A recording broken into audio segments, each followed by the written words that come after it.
ઉપલેટા તાલુકાના ગામ વરજાંગ ચાળિયા ગામમાં બાબરિયા પરિવાર દ્વારા ગોવિંદ બાપાની સમાધિએ ધજા ચડાવવામાં આવી. ઉપલેટા તાલુકાના ગામમાં વરજાંગ ચાળિયા ગામમાં બાબરિયા પરિવાર દ્વારા ગોવિંદ બાપાની સમાધિએ ધજા ચડાવવામાં આવી હતી. બાબરિયા પરિવાર દ્વારા રોગડા ગામે માતાજીના મંદિરે ધજા ચડાવવાનો કાર્યક્રમ રાખવામાં આવ્યો હતો. તે દરમિયાન બાબરિયા પરિવારના માતાજીના સામૈયા કરવામાં આવ્યા હતા. ધજા ચડાવવાનો કાર્યક્રમ રાખવામાં આવ્યો હતો. રાસ ગરબા અને સ્વાગતનું કરવામાં આવ્યું હતું. તે પરિવાર દ્વારા ભોજન પ્રસાદનું આયોજન કરવામાં આવ્યું હતું.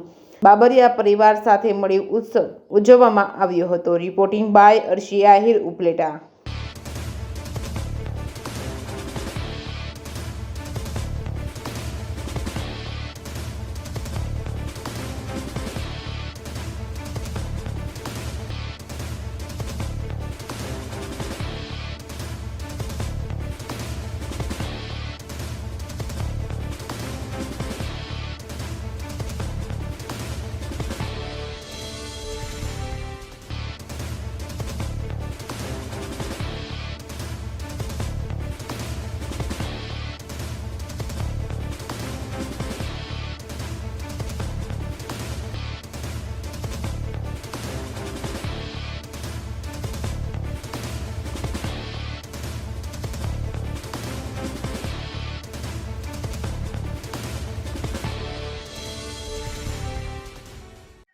મારું નામ વિવેક બાબરિયા.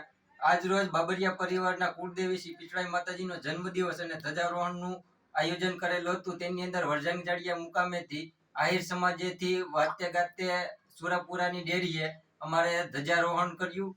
ત્યારબાદ વરજાંગ ચાળિયાની શેરીઓની અંદરથી અમે પસાર થઈ વાતે ગાતે અહીંથી ગામથી નીકળી અને રોગડા મુકામે પહોંચ્યા. ત્યાં અમને પાદરની અંદર સ્વાગત કરવામાં આવ્યું અને સામૈયા કરવામાં આવ્યા. ત્યારબાદ અમે ગામની અંદર થી પસાર થઈ રોગડાની અંદર અને ત્યાંથી મંદિરે પહોંચ્યા. ત્યાંથી સુરાપુરા બાપાની ડેરી ત્યાં પણ છે, ત્યાં જઈને ત્યાં પણ ધ્વજારોહણનું કર્યું અને ત્યારબાદ ત્યાંથી પીઠળાઈ માતાજીના મંદિરે પહોંચ્યા અને ત્યાં રાસ ગરબાનું આયોજન હતું. ત્યાં રાસ લીધા બધા સૌ લોકોએ બાબરિયા પરિવારે અને ત્યારબાદ ત્યાં અમે પીઠળાઈ માતાજીની ધ્વજારોહણનું કર્યું અને ત્યારબાદ સૌ બાબરિયા પરિવાર સાથે મળીને ભોજન પ્રસાદ લીધેલો હતો.